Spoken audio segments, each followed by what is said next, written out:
Hello दोस्तों, आज मैं आपको सुनाऊंगा मेहनत पर भरोसा। एक कहानी। अनूप और कलेश दो अच्छे दोस्त थे। वे दोनों एक ही कक्षा में साथ में ही पढ़ते थे। पढ़ाई में दोनों ही बड़े होशियार थे। पढ़ाई करना उनका पहला काम था। अन्य चीज़ों पर वे बाद में ध्यान देते थे। पढ़ाई में उन दोनों का मुकाबला रहता था। कभी अनूप प्रथम आता तो कभी कल्पेश। दोनों में यह बताना मुश्किल था कि पढ़ाई में कौन आगे है। दोनों को उनके क्लास टीचर भी बहुत चाहते थे।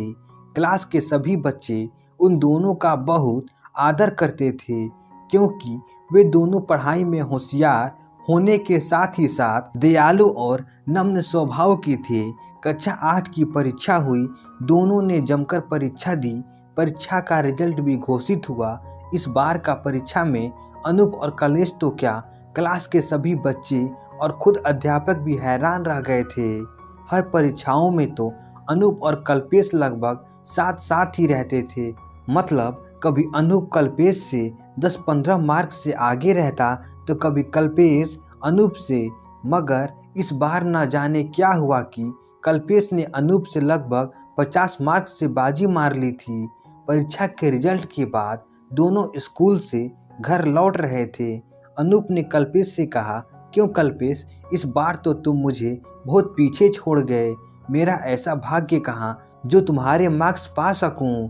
नहीं अनूप, ऐसा तो नहीं, मुस्कुराता हुआ कल्पेश बोला। वह अपनी प्रशंसा सुनकर फूला नहीं समा रहा था। मन ही मन उसे अपने क्लास में सबसे अधिक मार्क्स से पास होने एवं अनूप के द्वारा प्रशंसित होने से कल्पेश के मन में अभिमान जाग उठा। घमंड में कल्पेश के मन मस्तिष्क पर ऐसा बुरा असर छोड़ा कि वह पढ़ाई में धीरे धीरे विचलित होने लगा।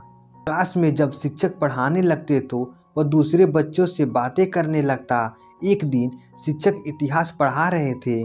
तीसरी पंक्ति में बैठे कल्पेश को बगल के एक लड़के से बातें करते देख शिक्षक ने कल्पेश को बहुत डांटा और छड़ी से उसे पीटा, और फिर उन्होंने पढ़ाना जारी रखा।